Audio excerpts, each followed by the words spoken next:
The crew underestimated her. Chief Amanda Torres stood before the experienced firefighters of Station 19 on her first shift. All of them were taller, stronger, more intimidating looking than her. Is this woman going to provide leadership to us? They thought. Torres noticed their doubts but didn't react. But that night, when she mathematically calculated the collapse risk of a major apartment complex fire and created a perfect evacuation strategy, everyone's jaw dropped.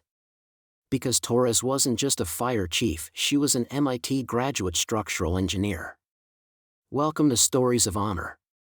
Before we begin this powerful story of hidden engineering expertise, leadership under pressure, and life-saving calculations, tell me in the comments which city you're watching from today, and if you believe stories like this need to be told, hit that subscribe button and help us keep these stories alive.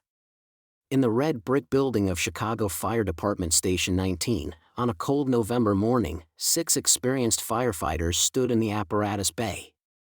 Each had more than 10 years of experience, all had careers filled with fires, rescue operations, and life-and-death moments. Standing in front of them was a 34-year-old, 5'5", slender woman. Chief Amanda Torres looked extremely professional in her standard fire department uniform. Her dark brown hair was in a neat bun, minimal makeup on her face. As she placed the tablet in her hand on the table, she could feel the crew sizing her up. "Buenos dias," said Amanda with a slight Spanish accent. "I'm Chief Torres. From today, I'm the new chief of Station 19. Silence. 6 men looked at her, none of them smiling. Captain Jake Wilson, 40 years old with 20 years of experience, the station's unofficial leader, was the first to speak. "Ma'am, welcome to Station 19. Hope you can adjust to our operations." "Thank you, Captain Wilson," said Amanda. "I look forward to working with you." Lieutenant Mark Rodriguez, 38 years old, a powerfully built man, whispered something to his friend firefighter Tom McCarthy. Both of them laughed. "Something funny, Lieutenant?" asked Amanda calmly. "No ma'am," said Rodriguez quickly. "Just station humor." Amanda nodded. This wasn't the first day. She had been working in the fire department for 3 years and always saw the same reactions. Her physical appearance didn't match the traditional fire chief profile. "Let's move on to today's shift briefing," said Amanda, opening her tablet. "Weather forecast shows potential thunderstorms, so we might have flooding issues in low-lying areas." Firefighter Danny O'Brien, the youngest crew member, raised his hand. "Chief, pardon me asking, but where did you work before here?" "Station 12, South Side."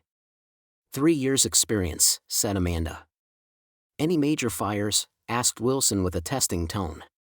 "Several. Warehouse fires, residential buildings, vehicle accidents." "Command experience," added Rodriguez. "Some," said Amanda diplomatically. The truth was much more complicated. Before Amanda's 3 years in the fire department, she had studied structural engineering at MIT and earned a master's in civil engineering. But she didn't share this information because crews were usually suspicious of overeducated chiefs. "Let's do equipment check," said Amanda. "We'll inspect the ladder truck." The crew moved to the apparatus bay. Station 19 had Ladder 19, Engine 19, and Rescue Squad 19. Amanda carefully examined each piece of equipment and took notes. "Chief," said firefighter Pete Sullivan, a 45-year-old veteran. "These equipment pieces have been here for 20 years. We know them inside out." "I'm sure you do," said Amanda. "But fresh eyes sometimes catch things." Sullivan and McCarthy looked at each other and shrugged their shoulders. As Amanda checked the ladder truck's hydraulic system, she was doing mathematical calculations in her mind. Load capacity, extension limits, stress points. Her MIT education was on autopilot. "Chief, a question," said O'Brien. "How do you meet physical fitness requirements?" "I mean, carrying heavy equipment, rescuing people." The intent of the question was clear. He was questioning Amanda's small build. "I meet fitness standards, firefighter O'Brien. I passed all the department's requirements." "Sure," said O'Brien, but his tone was skeptical. Amanda's first shift went routinely. A couple of medical calls, minor vehicle accident, building inspection. The crew was professional but distant. At lunch they sat at a separate table, excluding Amanda. "How's it going?" asked Sarachan from dispatch, Amanda's friend. "Expected," said Amanda. "They need time." "Patience is a virtue," said Sarah. "But don't let them walk over you." Amanda nodded. The balance was delicate. Too aggressive, they'd resist more. Too passive, they'd never respect her. In the afternoon training session, Amanda tried to teach technical procedures to the crew. "In building assessment, structural integrity is critical," said Amanda. "Load-bearing walls, foundation stability, fire damage patterns all affect safety." "Chief," Wilson interrupted. "We've been doing this for decades. We know when a building's dangerous." "Of course," said Amanda. "But a systematic approach reduces risk." "Sounds like textbook talk," muttered Rodriguez. Amanda heard but didn't react. The crew's confidence was experience-based and theory-resistant. As the evening shift began, Amanda was doing paperwork in her office. Station 19's response statistics, equipment maintenance records, crew evaluations. Numbers were her way of understanding the operation. "Chief!" O'Brien came running. "Major alarm. Apartment complex fire, Madison Street." Amanda immediately grabbed her gear. "How many units responding?" "Multiple companies." "It's a big one." In the apparatus bay, the crew was hurriedly putting on their gear. Amanda also took her turnout coat and helmet. "Let's go," shouted Wilson, taking charge instinctively. Amanda hesitated momentarily. Leadership dynamics were tricky. Wilson was the natural leader with the crew's respect. But Amanda was officially the chief. Ladder 19 rushed to the scene with sirens wailing. Amanda listened to status reports on the radio. Engine 7 on scene, heavy fire showing from multiple floors. Residents trapped on upper floors. Need additional ladders for rescue operations. When they arrived at the scene, Amanda's eyes immediately analyzed the building. 8-story apartment building, fire concentrated on floors 2 to 4, heavy smoke. But Amanda's trained eye saw more. Building structure from 1960s construction. Concrete and steel frame. Fire pattern indicated rapid spread through central core. Potential structural compromise at load-bearing points. "Chief, orders?" asked Wilson, putting on his mask. Amanda did quick calculations. Building height, fire location, wind direction, structural elements. MIT training kicked in. "Wilson, take the crew up the ladder to floor 6. Residents trapped there." Rodriguez, set up ground operations. "O'Brien, water supply to engine 7. "Copy," said Wilson, but his expression was slightly surprised. Amanda's orders were confident and specific. Amanda walked the building perimeter, doing structural assessment. Foundation solid, but fire damage concerning. On the 3rd floor, excessive heat, potential steel beam compromise. She spoke into the radio, "Battalion Chief, this is Chief Torres. Building showing signs of structural stress. Recommend evacuation of floors 2 to 4. "Torres, confirmed. What's your assessment time frame?" Amanda did quick mental calculations. Fire intensity, structural degradation rate, steel failure temperature. Estimate 20 minutes before critical compromise. "Copy that. All units, prepare for possible evacuation." Wilson climbed to the 6th floor with the crew via ladder. Trapped residents in apartments, dense smoke. Normal rescue operation. "Chief Torres, Wilson on the radio. 6 people rescued, checking for more. Good work. But expedite. Structures compromising." "How can you tell from the ground?" asked Rodriguez skeptically. Amanda paused. It was hard to explain. "Experience," she said simply. But the truth was more complex. Amanda could do steel beam stress calculations, analyze load distribution, predict failure patterns. These skills came from MIT. 15 minutes later, Amanda's concerns were realized. Cracking sounds on the third floor, debris falling. All units evacuate building immediately. Amanda shouted into the radio. Imminent collapse. Chief, we've got 2 more residents, urgent call from Wilson. Negative. Evacuate now. 30 seconds more. Amanda watched the building carefully. Structural mathematics racing in her mind. Beam failure cascade, floor pancake collapse potential. Wilson. 20 seconds maximum. The crew emerged from the building, dragging the last 2 residents. Barely 50 feet away, a loud cracking sound followed by rumbling. The third floor partially collapsed into the second floor. Exactly the area Amanda had predicted. Silence on the radio. Then Wilson's voice, "Holy shit. Chief, how did you know?" Amanda took a relieved sigh. Lucky guess. But the crew was gathering around, looking at her differently. Amanda's prediction had saved lives. Her assessment was accurate. "Chief," said Rodriguez, approaching respectfully. "That wasn't luck. You calculated that." Amanda hesitated. "Training teaches pattern recognition." "No," said Sullivan firmly. "That was something else. Engineering knowledge." Amanda realized the moment had come. She had earned the crew's respect, but honesty was required.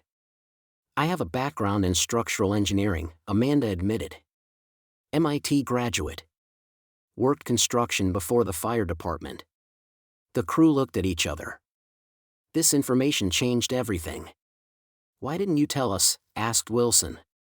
"Because firefighters don't always trust overeducated chiefs. Experience matters more than degrees." O'Brien stepped forward. "Chief, tonight you saved our lives. That calculation, that prediction, we wouldn't have gotten out in time." Amanda nodded. "Team effort. Your rescue work, my assessment, we worked together." "From now on," said Wilson, extending his hand, "you have our full respect and trust." Amanda shook his hand. "Thank you, Captain." Returning to Station 19, the atmosphere was completely different. The crew asked Amanda questions, respectful ones. "Chief, what did you study at MIT?" asked McCarthy.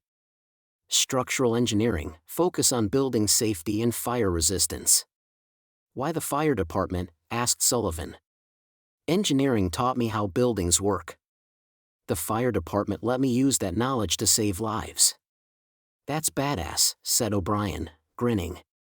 During the debrief at the station, Amanda shared technical aspects with the crew. Structural analysis, load calculations, failure prediction. It became a knowledge-sharing session. "So," said Rodriguez, "when you were checking equipment earlier, you were calculating stress loads?" "Habitually," said Amanda. "An engineering mind never turns off." "That's why you caught the hydraulic pressure issue," Wilson realized. "Mathematical analysis." "Exactly. Theory supports practice." In the following weeks, Amanda's leadership style developed. Technical expertise combined with the crew's field experience. Perfect partnership. "Chief," said Wilson one morning, "the department is asking about your methods. Other stations want training." "Team effort," Amanda emphasized. "My calculations, your execution. But your expertise is unique. Not many fire chiefs have an engineering background." Amanda considered. "Maybe we can develop a training program. Structural assessment for firefighters." "I'd take that course," said Sullivan immediately. "Me too," added Rodriguez. Amanda smiled. Finally, acceptance and collaboration. Months later, Amanda's reputation spread throughout the Chicago Fire Department.